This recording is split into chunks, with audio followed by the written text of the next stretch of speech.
propose de passer au deuxième panel, de discuter la dimension juridique du CETA, des avancements et des questions ouvertes avec la participation de Marianne Donny, professeure à l'ULB, présidente émérite de l'Institut d'études européennes, et Richard Ouellet, professeur à l'Université de Laval. Marianne, tu as la parole.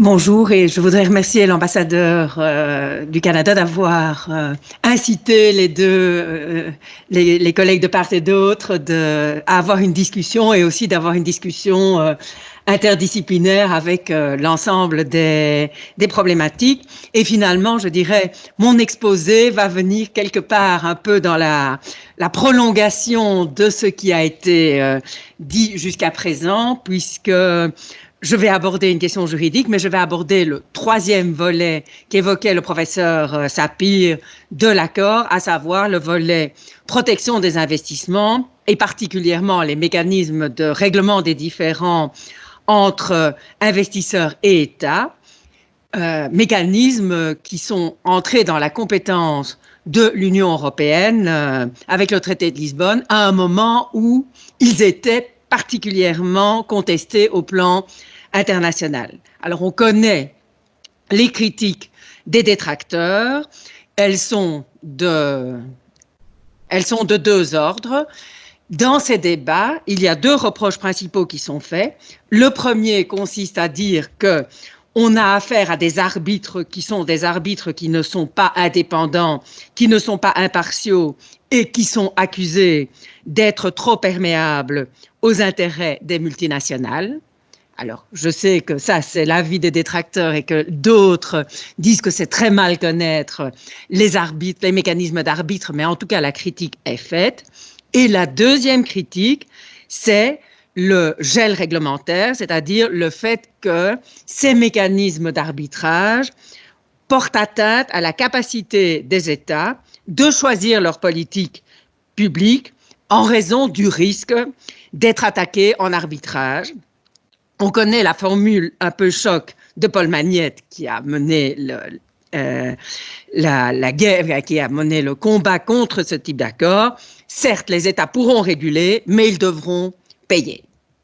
Alors, ces critiques sont bien connues et face à ça, en réalité, ce qui est très important pour le CETA, c'est que les négociations du CETA ont été l'occasion pour la Commission européenne de proposer des réformes importantes du mécanisme de règlement des différends qui vont dans deux sens et qui se retrouvent toutes les deux types de réformes dans l'accord CETA qui est le seul à l'heure actuelle à les contenir, ce qui est un problème, je vais l'expliquer tout de suite.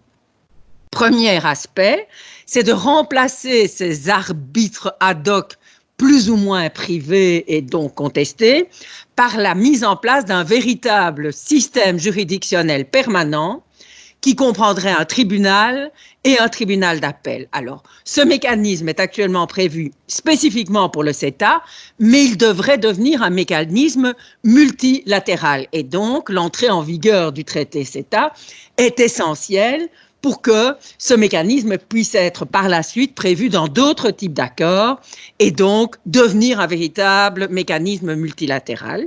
Et puis aussi, la Commission a proposé que dans les règles de fond de protection des investisseurs, il y ait diverses dispositions qui réduisent la marge de manœuvre des juges et qu'on puisse donc éviter ce qui était considéré comme des interprétations excessives. Et on cite toujours l'exemple des cigarettiers qui auraient, soi-disant, obtenu de pouvoir, Philip Morris, qui aurait pu bloquer des mesures de lutte contre le tabagisme dans différents États membres et donc de limitation de l'usage du tabac.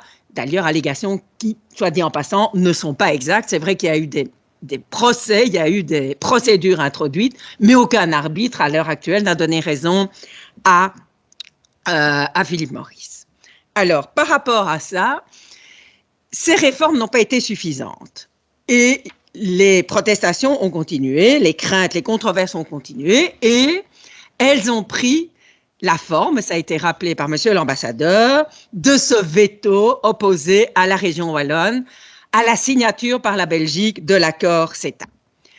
Il a fallu trouver une solution, ça a été également rappelé, et cette solution, elle a pris, en fait, il y a eu deux éléments. Et ces deux éléments, on va le voir, ont été très importants.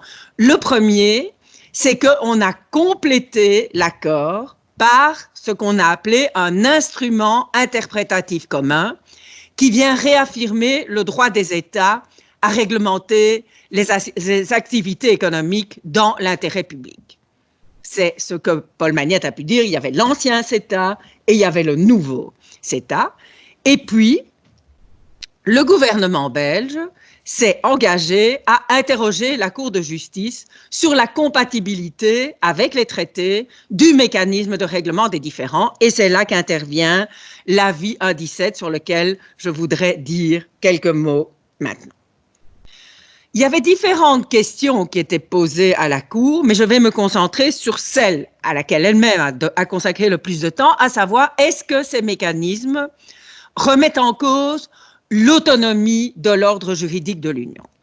Et pour répondre à cette question, la Cour a examiné deux aspects.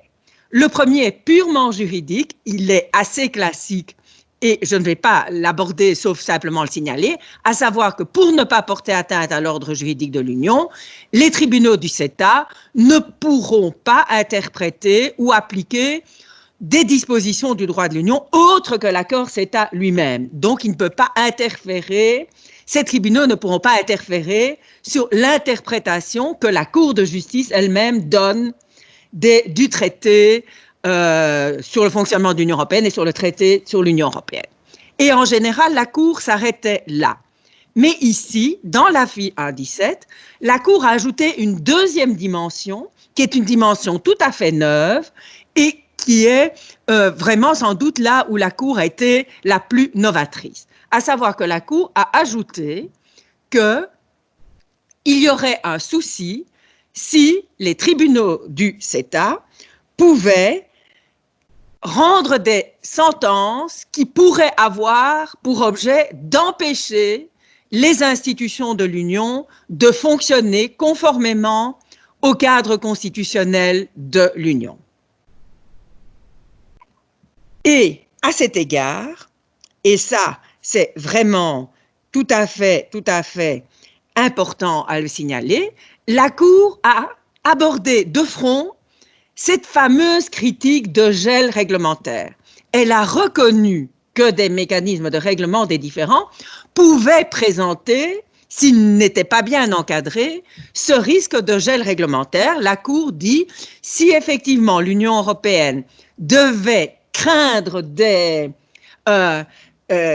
devoir payer des dommages et intérêts parce qu'elle a des réglementations qui ont un certain niveau de protection de l'intérêt public et que ça serait interprété comme une atteinte aux droits des investisseurs canadiens, eh bien, ça poserait un problème. Et la Cour dit ça, ce n'est pas possible.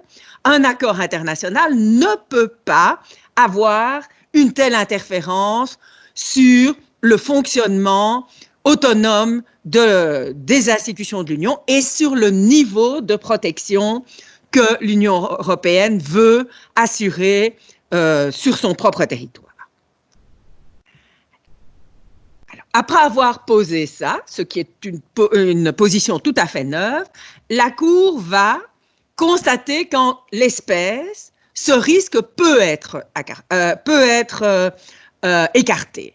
Et ce qui est important, c'est que la Cour, pour arriver à cette conclusion, va non seulement analyser l'accord lui-même, mais va aussi tenir compte du protocole interprétatif.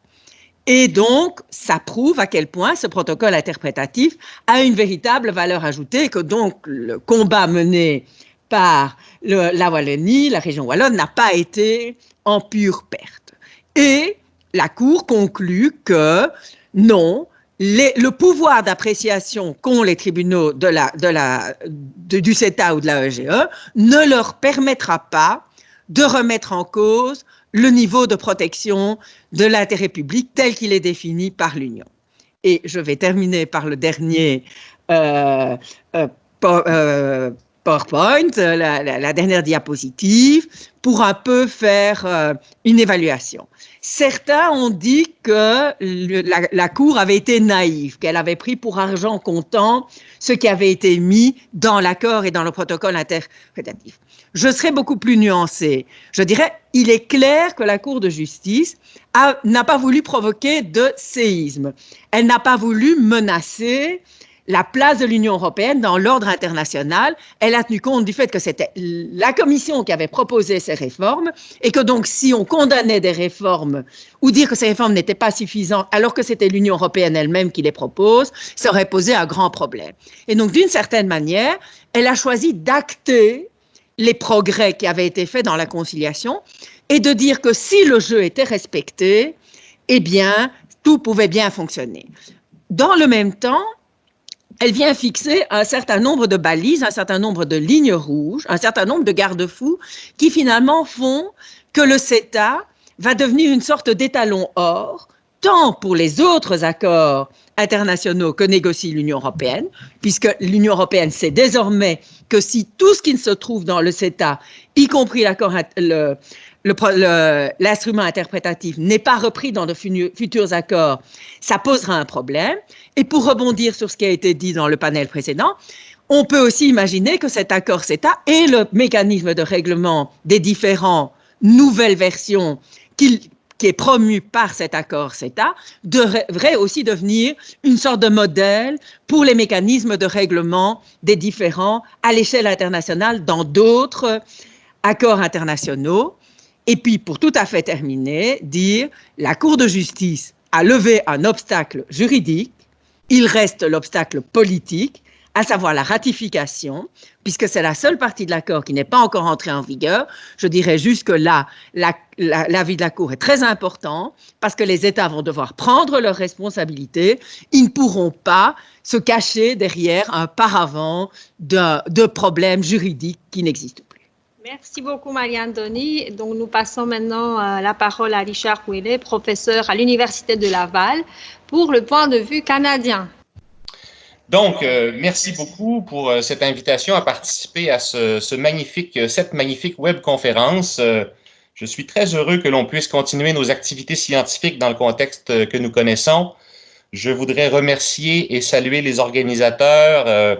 J'ai une pensée notamment pour le professeur Tello et la professeure Coman que j'ai rencontrés à quelques reprises. Je les sais très dynamiques, très actifs et très importants dans la préparation de cet événement. Je les salue et les remercie. Je remercie l'Institut d'études européennes et l'ambassade du Canada pour l'organisation de cet événement. Je salue les collègues et amis que j'ai pu voir, dont j'ai pu voir les initiales à tout le moins dans le bas de l'écran depuis le début de cette présentation. Je voudrais insister ici, parce que je suis parti un peu du thème qu'on nous a suggéré, regard croisé UE-Canada, il s'agit d'évaluer la ECG, ses acquis, les problèmes et le contexte international. J'ai pensé qu'il était peut-être utile de ma part de tenir compte de ce qui est acquis en termes juridiques au plan de la ECG. Alors, nous avons affaire à un texte.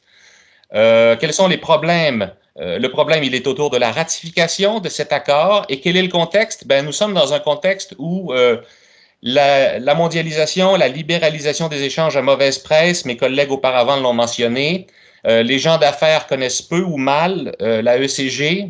Ça encore, ça a été mentionné par des collègues. Et il m'est apparu que je pouvais peut-être faire œuvre utile en mentionnant un certain nombre d'éléments pour essayer de vous convaincre de ceci, qui est l'objectif de ma présentation. Je propose que dans le discours, au plan peut-être politique, diplomatique, entre échanges gouvernementaux et à travers les gens d'affaires, les chambres de commerce notamment, on change un peu la façon de concevoir et de présenter la ECG. On présente un peu trop souvent la ECG comme l'immense résultat d'une très grande négociation entre deux partenaires qui partagent des valeurs, bien sûr, et qui en sont arrivés à un colossal accord qu'il faut aujourd'hui prendre ou laisser. Je suggère que la ECG est aussi et surtout un chantier, un processus d'intégration qui reste à construire entre le Canada et l'Union européenne et que le dialogue est continu entre les parties, et non seulement entre les parties que sont le Canada et l'Union européenne, mais un dialogue aussi entre gens d'affaires, un dialogue entre États membres, provinces canadiennes. Il y a toute une gamme d'acteurs qui doivent continuer de dialoguer pour construire la relation induite par la ECG. Pour vous convaincre de la valeur de cet argumentaire, je voudrais utiliser trois éléments, trois arguments peut-être. D'abord, insister sur la nature et la forme de la relation entre le Canada et l'Union européenne. Ensuite, lister ou recenser grossièrement plusieurs des questions qui sont laissées en plan dans la négociation. Elles sont laissées en plan à dessein. Il faut continuer d'y travailler. Et il faut continuer d'en arriver à un consensus ou en tout cas à un rapprochement sur ces questions que n'a pas finement réglé la ECG. Et troisièmement, il y a des éléments de mise en œuvre ou de mise en conformité qu'il faut compléter, que chacune des parties doit continuer d'ajuster dans son corpus juridique national, que ce soit au plan européen, au plan national chez les États membres de l'UE, ou alors au plan fédéral ou au plan provincial au Canada. Donc, il y a encore de nombreux éléments de mise en œuvre sur lesquels il faut travailler et dialoguer. Une remarque introductive, parce que, à titre de chercheur universitaire, je vais faire un certain nombre de remarques sur l'état d'avancement de la mise en œuvre de la ECG. Je suis parfaitement conscient que les diplomates, les hauts fonctionnaires, tous ceux qui sont intégrés dans ce dialogue entre le Canada et l'Europe en savent généralement plus long que les chercheurs universitaires sur cet état d'avancement de la mise en œuvre. Nous, universitaires, n'avons pas accès aux documents, aux échanges de documents qui parfois sont récents ou parfois sont plus ou moins publics quant à l'ajustement qu'apporte chaque partie sur la mise en œuvre ou la mise en conformité à l'égard d'un traité. Un mot sur donc ce premier argument, la nature et la forme de la relation Canada-Union européenne. Je voudrais faire ressortir que et c'est un peu peut-être un élément de réponse à ce que soulignaient André Sapir et Christian de Bloch en parlant de la dissymétrie entre les partenaires que sont le Canada et l'Union européenne. Le Canada a l'habitude de négocier avec des géants.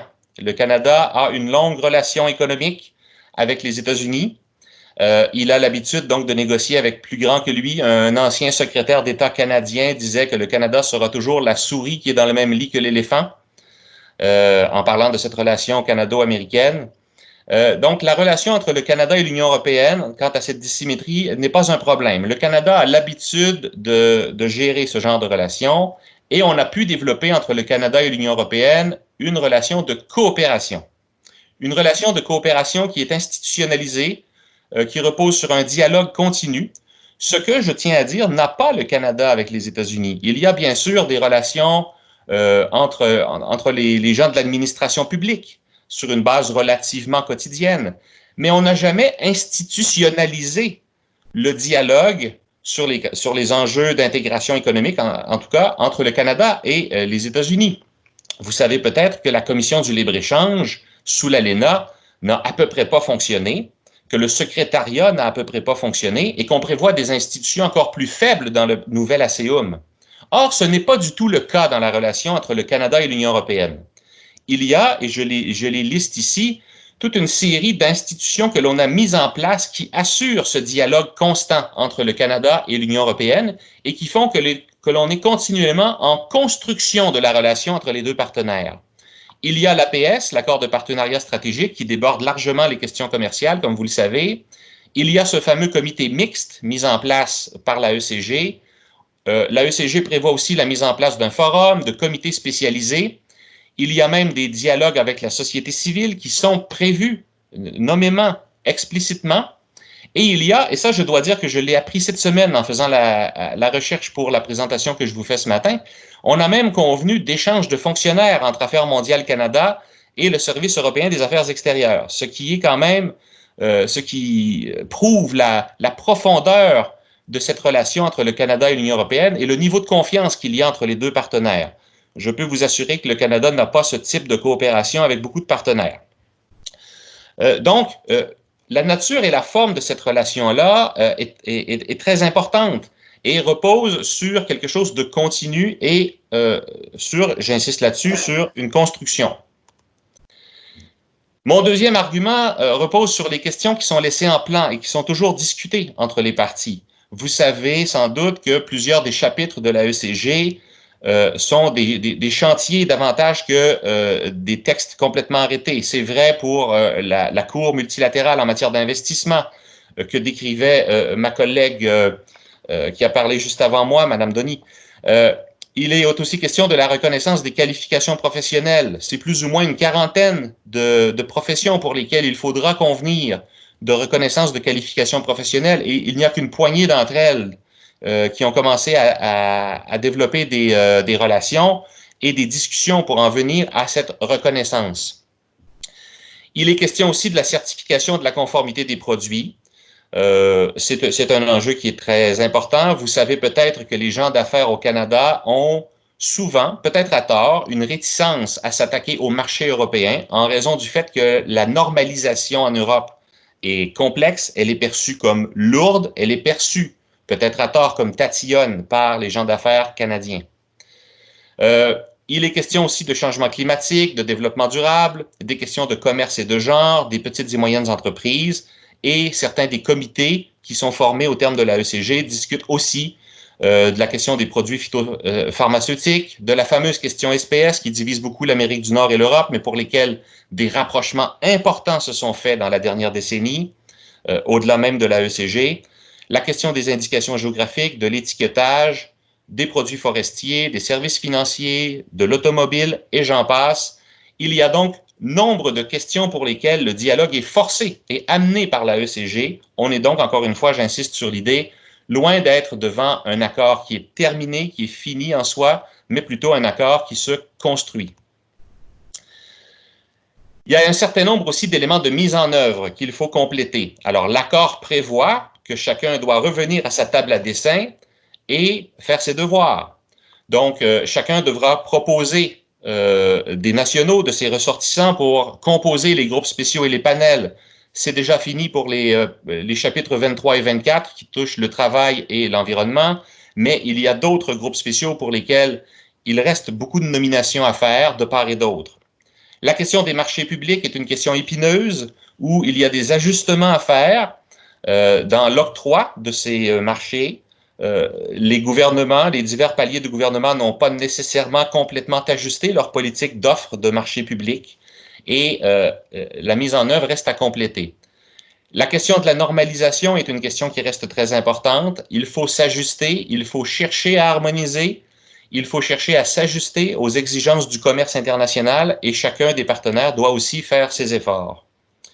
Vous savez sans doute que les fameux contingents tarifaires en matière agricole sont à discuter sur une base continue. C'est toujours une source de friction, de tension. On arrive à les apaiser par le dialogue.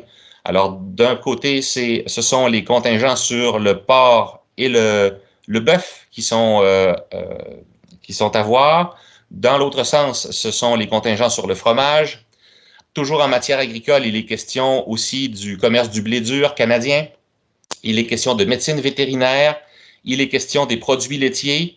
Vous savez peut-être que la fameuse classe 7 au Canada qui traite des protéines qu'on entre dans le lait, cette classe 7 sera abolie au Canada en raison des exigences notamment des États-Unis et de la CEUM. Et donc, la discussion doit être faite sur la nouvelle façon de faire le commerce des produits laitiers depuis l'Europe vers le Canada aussi. Les droits compensateurs sur le sucre. Vous savez sans doute que le commerce du sucre n'est jamais chose facile. Le sucre est un composant d'un paquet de produits agricoles et que le Canada est une de ces nations qui est assez sensible sur la question du commerce du sucre. Et donc, il faut discuter sur une base continue ces questions. Le commerce du vin et de l'alcool n'est pas une question simple non plus, ni les questions douanières. Donc, vous voyez qu'il reste beaucoup de chantiers à propos desquels les parties doivent discuter sur une base absolument continue. En conclusion, donc, et c'est l'idée que je voudrais transmettre, il faut amener l'idée que la ECG est un accord, mais c'est aussi et surtout un processus d'intégration, et c'est un processus d'intégration dont l'application provisoire fonctionne. On n'assiste pas à des levées de boucliers en Europe sur des décisions qui auraient été prises par le comité mixte ou par un forum ou par une réunion bilatérale qui aurait été tenue en application de la ECG. Cette application fonctionne. Et pour un État membre de l'UE qui n'a pas encore ratifié la ECG, ne pas le faire, donc ne pas approuver l'accord, ce n'est pas que rejeter un accord de commerce qu'on percevrait comme un accord dont les termes seraient fixés. Ce serait rompre un dialogue, et un dialogue qui est amorcé et qui fonctionne.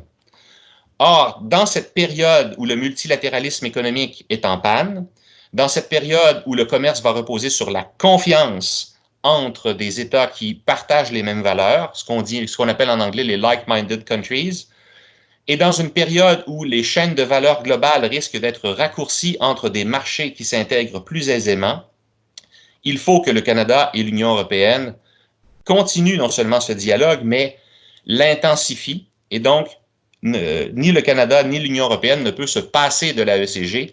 Et c'est le message qu'il faut envoyer à la population, aux gens d'affaires, aux différentes chambres de commerce, aux différents paliers de gouvernement, et faire entendre que l'AECG n'est pas un monstre qui serait devenu intouchable depuis sa signature. C'est au contraire quelque chose qui est encore malléable, qui est encore à travailler et à construire, et ça ne peut se faire que dans le dialogue.